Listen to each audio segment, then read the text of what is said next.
तुम्हाला गंमत पाहायची गंमत बघा. या ठिकाणी गंमत ज्याला म्हणतात आगीतून उठलो आणि फुफाट्यात पडलो. महिन्यापूर्वी या ठिकाणी कमरे इतकं पाणी होतं, आज कमरे इतकं चिखल झालेलं आहे. ते कुठून आलं म्हणजे ते या ठिकाणी पावसामध्ये चिखल आला का काय असं आता इथं या ठिकाणी झालेलं आहे. माझी कलेक्टर साहेबांना विनंती आहे की ग्रामपंचायतीला अधिकार काढलेला आहे सगळा. आम्ही प्रशासक साहेब आणि ग्रामविकास अधिकारी यांच्याकडे वेळोवेळी त्या ठिकाणी निवेदन दिली, लेखी आणि तोंडी तक्रार केली, परंतु ते म्हणले आमच्याकडे कुठल्याही प्रकारचा अधिकार राहिलेला नाही. आज मुख्यमंत्री साहेबांनी कलेक्टर साहेबांना पूर्ण पुणे जिल्ह्याचा अधिकार दिलेला आहे. त्याच्यामुळे मी जनता दरबारात त्या ठिकाणी या रोडचा प्रश्न उपस्थित केला होता. आरोग्य हॉस्पिटल ते बजाज कंपनीपर्यंत हा रस्ता अत्यंत दुर्दशा झालेली आहे. गुडघे इतकं खड्डे पडलेले आहे आणि या ठिकाणी सुमारे रोज 40 ते 50,000 वाहनं ये जा करतात. अतिशय मेन रस्ता आहे, मधीची मधला आहे, अंतरप्रदेश कानाजवळ आहे.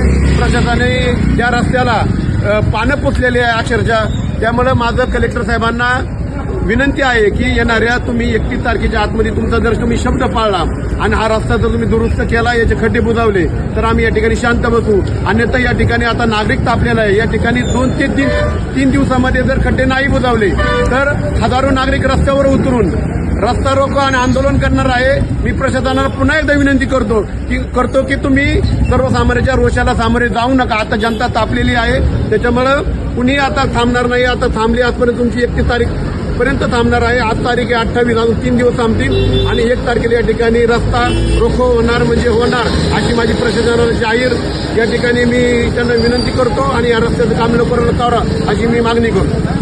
जाणारा मुख्य रस्ता या ठिकाणी जाणाऱ्या रस्त्यावरती आम्ही पहिले पाणी साचलं होतं.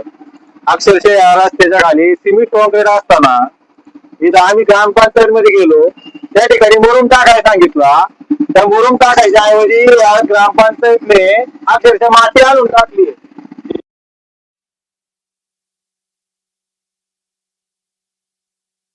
कोणाच्या नुकसान होतीये. त्या ठिकाणी शाळा आहे नाणेकरवाडीची, जाणारी छोटी छोटी मुलं आहे. अक्षरशः बघा ही माती आहे. हा मुरुम कुठल्याही प्रकारचा मुरुम नाहीये. आणि जर असं जर काम होत असेल तर या एवढ्या मोठ्या नाणेकरवाडीच्या ग्रामपंचायतीचा काय फायदा आहे आपला. एवढा टॅक्स आहे, दोन्ही साईडनी गाळे झाले, 4 फूट जवळजवळ माती टाकली.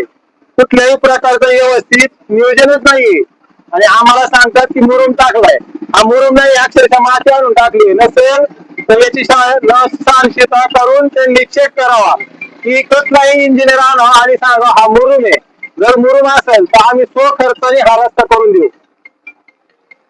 आज या ठिकाणी आम्ही आता ग्रामस्थ आणि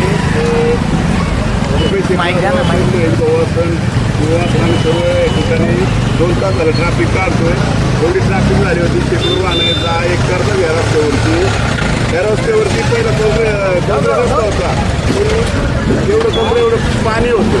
त्या पाण्यामध्ये ग्रामपंचायतनी आजूबाजूचा कचरा माती गुरुम म्हणून काही पण टाकले आणि गाड्या या इथं फसतात आणि गाड्यांचं पण नुकसान होते, ट्रॅफिक पण होते, माणसं पडतात, टू व्हीलरवाले स्लिप होतं. ते पायी चालणाऱ्यांना पण व्यवस्थित रस्ता नाही. आणि एवढी मोठी जर चाकण पंचपूर घेतली नाणेकरवाडी ही मोठी ग्रामपंचायत आहे, एवढं महसूल आहे. ग्रामपंचायतला प्रशासन झालं, प्रशासक असो किंवा